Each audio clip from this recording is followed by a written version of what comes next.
بنده دکتر محمد اخلاص نیازی هستم، اختصاص جراحی وجه و فک. مژده به همه مشاورین جراحی دهان، فک و صورت. این بار با یک برنامه کاملا عالی پرکتیکال و تکنیکال تحت عنوان اورال مینور سرجری جراحی سفیده جاف دهان در خدمت شمایان قرار دارد. عناوین قابل بحث در برنامه اورال مینور سرجری: ابزارها یا اینسترومنت هایی که جهت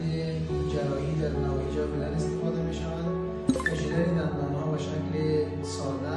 کشیدن دندان های جراحی که تحت پوشش از نسجی هستند، کشیدن دندان های کمپک یا مخفی هستند و منیجمنت مریضا بعد از عمل در نواحی جاف دهان و همچنان انواع فلپ ها یا انسیژن ها در نواحی جاف دهان و تکنیک های خارطه گذاری در نواحی جاف دهان تحت نظر بنده و همکاران گرامی ما به شکل اختصاصی به حضور همه اعضای گرامی که اشتراک میکنند